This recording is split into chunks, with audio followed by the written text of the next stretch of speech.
Oh my, what a journey this has been. So, we were trying to wait on getting this here actually shipped from somebody. And, seller on eBay, and I bought it and was waiting and waiting and waiting, and then nothing got shipped. So, that kind of held us back about a week, alright? Now, we did finally get one. We ordered this one from Crutchfield. I'll give them a shout out. 2 days delivery. It did cost more money, so I guess I paid for that. But this was our old stereo that we had in the Dodge Ram, which is Chrysler radio and a bunch of other stuff. Okay, I did show you removing this. Now, here's the radio we're going to be installing. It is actually a Pioneer. Where's the number at? It's on here somewhere. I know it is. Here we go. It's up here in this top corner. AV something. AVH X1500 DVD. This was installed in another car that I'd purchased, but I already have my antenna connector, and this was already wired up. They did put the relay in here for the, I guess it's so you can watch videos while it's in gear, I guess, to bypass that. So we're going to be deleting all of that, and we are going to just be hooking up directly into the harness here. So we're going to get that done. We have chrome connectors, and we'll be going through the install of the harness. This does come with two, get that out of the way. This has the remote function. For this one, it will plug in. One of these is for the wireless mic, which I don't have right now. Alright, so anyway, they give you two, I guess they call one A and one B. I think this is probably the newer Chrysler style plug. So, best way you can do it is either take your vehicle, see which one's going to plug in first so you know which one. I'm just simply going to look at the back of the head unit and match it up. So we're going to be using this one. I did do some reading. They say to only hook up the rear speakers to the front. Something about you lose your fade control through this front to rear. I'm not sure what the gist of that is, but I'm going to do a little bit of checking, and then we're going to decide which way we want to do this. I just have chrome connectors here. Typically I usually solder this stuff, but with hooking this up the first time, we're just going to try these out. These are a weatherproof connector also, and they will shrink down with heat. And then I just have, you know, the simple stuff. Chrome connectors. I don't have any fancy wire strippers, so I use those. And a Phillips head screwdriver. Alright, now also, we did receive a mounting kit. Alright, this is the mounting kit that I purchased for this. It goes through, it tells you how to move full console. It tells you the kit assembly, but basically it goes through. This is what we went through to remove that, okay, because we have the mini console. And then this is what it tells you to do. You got to cut out some of this stuff, and then you install these side plates on your radio, and then this kind of snaps in like a faceplate. Alright, so I wanted to try this and see how it was going to work. This is basically the same color as the center console, or the radio bezel, I guess you could say. And I guess it's supposed to like pop up in and then snap in on the bottom. And then they give you your side brackets here to go onto your radio, and they actually will give you a place to screw it in here. So we're going to get this stuff assembled and take it out, plug it in, try it out, see how our steering wheel controls are going to work, kind of go over the wiring that is required for that, and cross our fingers. I will be adding a rear view camera to this also, along with the mic for the hands-free calling. I do want to get a newer style head unit, but a lot of the stuff that I'm doing now is going to get me set up for that. So yeah, let's get this done. I just wanted to note this. When you install this, these have a pin toward the top, so you're going to want to put the radio this way, and then you put these toward the top. Line up your holes like that, and then you can get them screwed in with the pin to the top. We might have to make some adjustment with these, but they're going to be installed, and we'll figure out what we got to do later.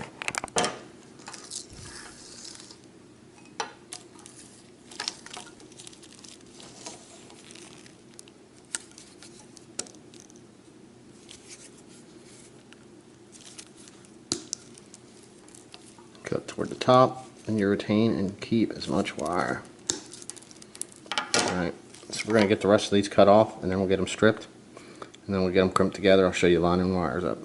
So, I went online, I found a wiring diagram for a Pioneer.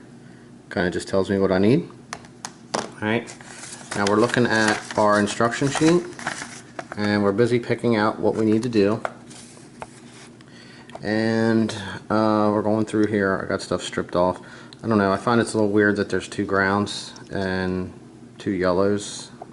It just doesn't seem right, but we got those hooked up. Basically I got everything stripped back except for 3 speaker wires here yet I got to do.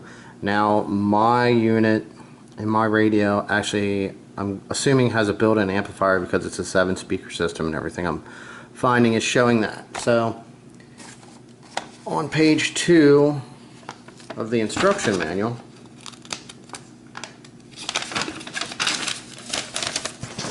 it states vehicles with a factory amplifier, blah blah blah, only accept 2 channels of audio input, left and right. Connect the front outputs of the radio to the rear inputs of the vehicle connector. So that's where we're at, and I'm actually connecting them to the wrong one. So they want that to go to the rear, which is the purple and the green, because they are the rear, I would assume.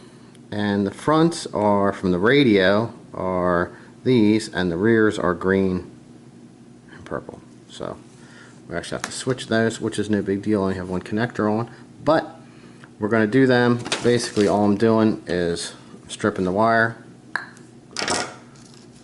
sliding our crimp connector on, and crimping them down with the crimp tool. So we're going to get these hooked up and cross our fingers that everything's right, and go plug it in and give it a test.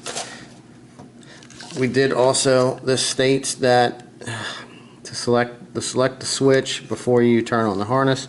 We have a Pioneer, and Pioneer is number 7. There's other radios also listed on here that you can go through, Alpine, JVC, blah blah blah blah blah, and some of them use a wire and some of them use the 1/8 input. This radio uses a 1/8 input, so we're good to go. Alright, we got everything connected. That's a ground, so it's not going to matter, but we've got everything connected that I believe we need to have connected. From what I'm looking at here, I don't know if there's an output from the harness or not to feed the radio, but this is where this would go, I think, for the camera. So I'm going to wait to hook any of that stuff up till I have the camera. Any of these ends look like they're fine. They're saying that the blue, this one, the solid blue is for the antenna, and the blue with the white is for the amp, so that's all hooked up. Right now everything is on. We have our mounting tabs on the side of our radio. So what we're going to do is we're going to take this thing out and we're going to plug this in with our instruction manual. We're not going to be doing any reprogramming because this states that works with steering controls. Where was it? I seen it. Features. Retain steering wheel control features. No programming required. Vehicle harness included. So we're going to go and plug this thing in and see what happens. So here we go. Alright, out in the truck. Plug this in. Like I said, make sure that this is put on the right one for you. And we'll install this. Like that. I don't think there's anything that really needs to be done other than plugging this in. Test verification.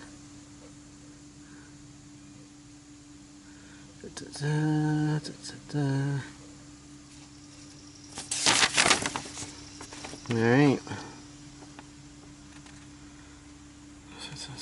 So we're not doing any optional reprogramming of the steering wheel controls. So cycle on our key. This should have a LED that comes on. Alright, so that's turned on. Now, shut this off. And we will grab our radio. Auxiliary wireless remote. Make sure you have this plugged into the right location. There. Now, all we have to do is plug this in here. And then plug in our antenna. Which this is looking like it's fun. Here. I guess we should have removed this. But it's plugged in. Let's test this thing out. Alright, now cycle on our key. Okay, we have power, everything's lit up. Now, let's see what we gotta do to turn this thing on. Radio.